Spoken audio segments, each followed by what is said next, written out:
When after age 60, these fruits will help you improve your eyesight every night. Eat them before bed.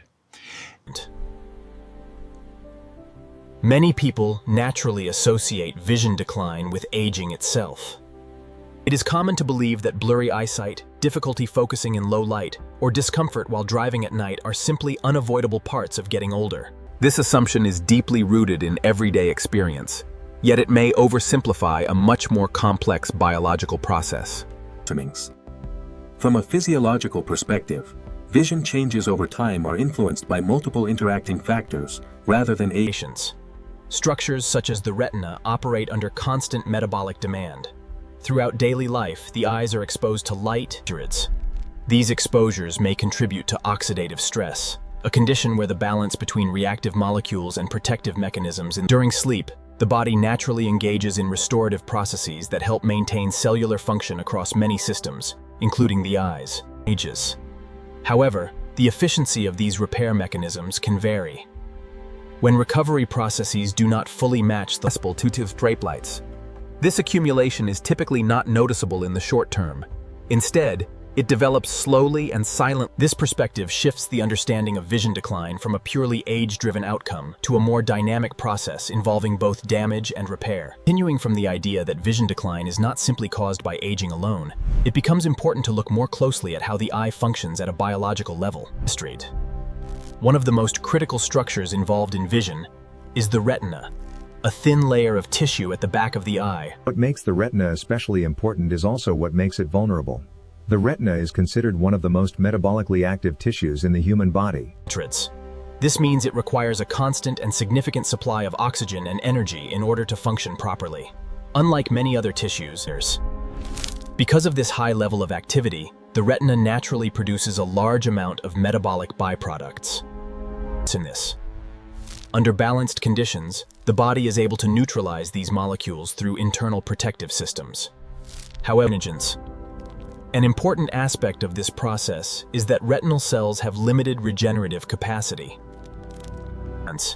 Although the human body has natural defense mechanisms designed to manage oxidative stress, these systems may become less efficient over time. An important aspect of this process is that retinal cells have limited regenerative capacity. Because of this biological limitation, long-term protection becomes more important than recovery after damage has already developed. Building on the understanding that the retina is highly active and therefore vulnerable to long-term cellular stress. Building on the understanding that the retina is highly active and therefore vulnerable to long-term cellular stress, the discussion naturally shifts. One of the central ideas presented is that nutrition plays a much more active role in biological function than simply providing energy. A key point raised is the difference between symptom-focused approaches and preventive approaches. While corrective lenses or several categories of nutrients are highlighted as potentially relevant. Carotenoids are often discussed in relation to visual systems because of their presence in light-sensitive tissues. Fatty acids are also considered important because they contribute to the structural stability of cell membranes, which are essential for proper cellular communication and function. Another important element introduced is timing. The body follows natural cycles of activity and repair, with deeper restorative processes occurring during sleep.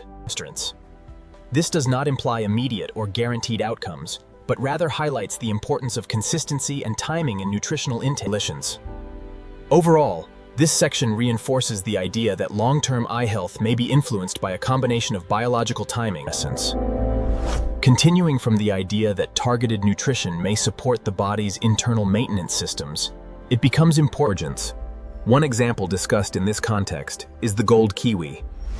The macula, located at the center of the retina, is Gold kiwi is described as a fruit that contains naturally occurring carotenoids, particularly lutein and zeaxanthin. These compounds are known to accumulate in the macular region of the eye and are often associated with light filtering properties, meaning they may help. This is especially relevant in environments with frequent exposure to screens and artificial lighting. As part of the broader aging process, enfeebles. Beyond its relationship with macular protection, gold kiwi is also associated with sleep-related biological processes. The fruit is often described as containing compounds that may support serotonin activity, a neurotransmitter involved in regulating mood and sleep cycles. Another aspect mentioned is the physical composition of the fruit itself. The skin of the gold kiwi contains additional plant-based compounds. Gold kiwi is presented as an example of how a single food source may interact with multiple biological systems at once. This reinforces the overarching theme that nutrition and biological timing may work together to support long-term physiological balance. Continuing from the discussion of how specific foods may interact with natural biological processes in the body, attention shifts to watermelon as another example. Within the broader framework of eye health, these two factors are considered important because the visual system depends on it. When the body experiences insufficient hydration over time, these internal fluid systems may become less efficient. In addition to hydration, it contains naturally occurring plant compounds such as citrulline. In metabolic processes, circulation is particularly relevant to the retina, which depends on a dense network of very small blood vessels. These different parts of the watermelon contain varying levels of nutrients. In particular, the lighter-colored inner rind is described as containing a higher concentration. This highlights the idea that different sections of a fruit may contribute differently to its overall biochemical profile. At the same time, the importance of balance is emphasized. Excessive intake of sodium is generally associated. Overall, watermelon is presented as a fruit that contributes to both hydration support and circulatory function. While not positioned as a standalone solution, it is included as part of a wider pattern of nutritional strategies aimed at solutions. Continuing from the idea that hydration and circulatory efficiency may contribute to maintaining a stable internal environment for the eye, one important aspect of vision is the ability of the eyes to adapt to changes in lighting conditions. This process is often referred to as visual adaptation. This adjustment depends on the function of light-sensitive molecules within the retina that help the eye respond to different levels of brightness. Blackcurrant is often discussed in relation to its anthocyanin content. Anthocyanins are plant-based compounds found in deeply colored fruits and berries. These compounds are associated with antioxidant activity and support for microcirculatory function. Microcirculation resistance. The optic nerve is another critical component of the visual system. It serves as the communication pathway of the eye and senses. Blackcurrant is described as a fruit that may contribute to supporting blood flow in these small vascular systems. Resonance. Another aspect often mentioned is the potential relationship between anthocyanins and the vitamins and the visual cycle. The article continues to emphasize that consistent intake patterns are more important than isolated consumption. Overall, blackcurrant is presented as part of a broader nutritional framework that connects plant-based compounds with circulatory support and visual adaptation processes. Continuing from the discussion of how specific plant-based compounds may contribute to visual system maintenance through circulation and metal. From a structural perspective, the retina is composed of highly specialized cells that are responsible for converting light into neural signals. Wild blueberries are frequently highlighted due to their naturally high concentration of antioxidant compounds, particularly anthocyanins and other polyphenols. These compounds are associated with supporting the body's ability to manage oxidative stress, which refers to an imbalance between reactive molecules and protective systems within cells. A specific compound often mentioned in relation to wild blueberries is pterostilbene. It is studied for its potential ability to patients. Within the context of the eye, the concept of the blood-retinal barrier is often introduced. This barrier serves as a protective interface. Nutrient-dense foods such as wild blueberries may contribute to supporting cellular maintenance processes, including DNA repair. Because retinal cells have limited regenerative capacity compared to other tissues, preserving their functional integrity over time is considered particularly important. Frozen wild blueberries are often preferred in nutritional contexts because freezing typically preserves the fruit at patients. Overall, wild blueberries are presented as part of a broader nutritional approach that emphasizes cellular protection, oxidative. Continuing from the discussion of nutrient-dense fruits and their possible relationship with long-term retinal maintenance, attention now shifts to dragon fruit.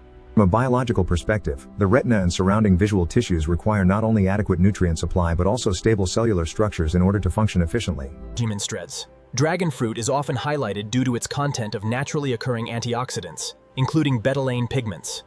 These antioxidants, over time, Maintaining this balance is considered important for preserving cellular stability. Another key component of dragon fruit seed is its small edible seeds, which contain plant-based functions. Cell membranes are essential biological barriers that regulate what enters and exits a cell. When membrane structure is, the article also emphasizes the importance of how foods are consumed. In the case of dragon fruit, the seeds are highlighted as a meaningful component. Dragon fruit is presented as a food that contributes to both structural and functional aspects of cellular support. Structurally through fatty acids. This is why dietary sources of fatty acids are often discussed in relation to cellular health. Overall, dragon fruit is positioned within this nutritional framework as part of a broader approach that emphasizes. Continuing from the discussion of how specific fruits may contribute to cellular structure, the focus now moves toward goji berries and papaya. From a biological perspective, the macula is a central region of the retina responsible for sharp, detailed vision. Goji berries are frequently discussed in relation to their naturally occurring carotenoid content, particularly zeaxanthin. Zeaxanthin is associated with accumulation in the macular region, where it is thought to contribute to the natural pigment density of this tissue. As part of dietary practices, goji berries are sometimes consumed in dried form, and soaking them in water is commonly suggested. Papaya is another fruit frequently included in discussions about nutritional support for eye health, particularly in relation to lens clarity. Papaya contains a naturally occurring enzyme known as papain. Additionally, papaya is a rich source of vitamin C. The proteolytic enzyme papain is associated with the breakdown of proteins. Vitamin C supports the body's defense against. The combination of these two fruits is often presented as addressing different aspects of visual system support. Goji berries with macular system support. Overall, goji berries and papaya are integrated into this nutritional model as complementary elements that reflect the broad. Continuing from the discussion of how different fruits such as goji berries and papaya may contribute to various aspects of visual system maintenance, the final section brings together the effectiveness of any dietary approach is not determined solely by what is consumed, but also by how the body processes and utilizes those nutrients. From a physiological standpoint, digestion and absorption are complex processes influenced by multiple factors. One commonly discussed principle is the interaction between minerals and bioactive compounds. Certain minerals such as calcium. Another important principle involves the role of dietary fats. Many of the nutrients associated with eye health. Food preparation and handling are also considered relevant factors. Gentle washing methods are often recommended to preserve stamens. Timing is another key element in this framework. The body follows natural circadian rhythms. Nighttime and fachers. When viewed together, these principles form a cohesive system that connects dietary intake with physiological efficiency. Eye health and long-term visual function are not solely determined by individual foods or short-term interventions. Instead, by understanding how these elements interact, individuals can develop a more structured and informed approach to supporting overall